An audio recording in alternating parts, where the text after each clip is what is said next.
Mas naghigpit ang Department of Health sa pagtukoy sa mga pasaherong galing sa Middle East na may sintomas ng MERS-CoV virus. Kasabay nito, ang Bureau of Quarantine ay nakabantay sa lahat ng airports at seaports ng bansa para hindi makalusot ang MERS carriers. Narito muli si Emil Carion para sa detalye.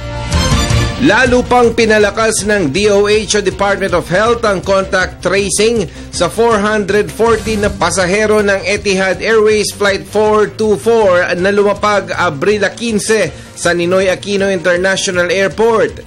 Isa sa ilalim sa mga laboratory tests para masigurong hindi sila nagdala ng Middle East Respiratory Coronavirus o MERS. Ang MERS ay nakamamatay na sakit na katulad ng trangkaso o influenza.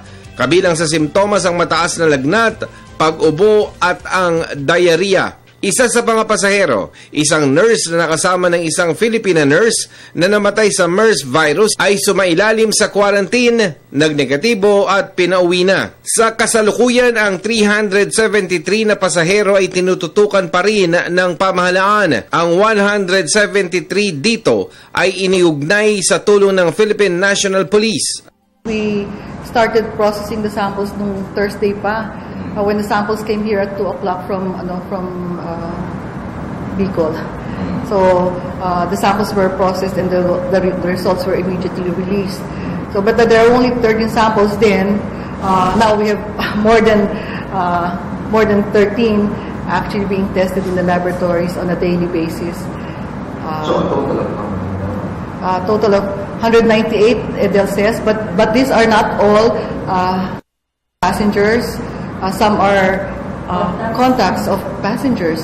So we've been deluged with other subjects who are not really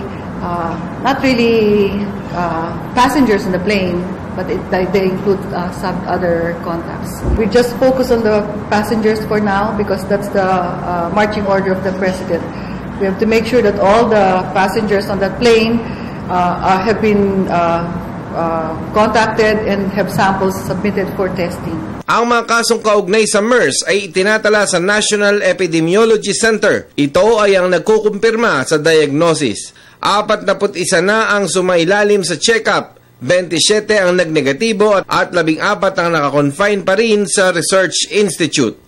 Ang iba naman sa Vicente Soto Hospital Center sa Cebu City. Ipinakonfine ng ilan sa Lung Center of the Philippines sa Quezon City. They're coming from the north to the south. We've seen the data from HEMS last Saturday, coming from Region 1 all the way down to Zamboanga. So, but yes, they're being transported here. We pick them up in the airport if they call us, and we bring them to the laboratory. We need to make sure that these passengers are contacted. They have samples given. They're brought to hospitals for observation. If they refuse, the PNP will help us make sure that they go to hospitals for swabbing also. So we want everybody to submit a sample and to come in for observation. The contacts of the contacts, you know, these are not our priority because in the first place the contacts are negative, so there is really no transmission. Kaugnay nito, ang Bureau of Quarantine ay lalong naghigpit ngayon sa screening ng mga pasaherong galing Middle East.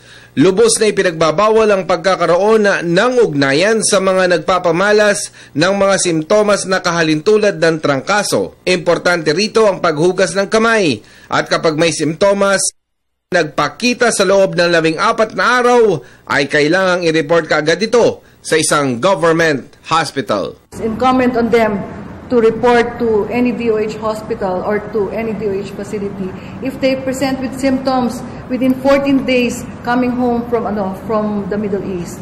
That is the only way we can track whether or not they are sick with MERS coronavirus. Otherwise, if they don't report, they get sick, then everybody else gets sick, we will have an outbreak.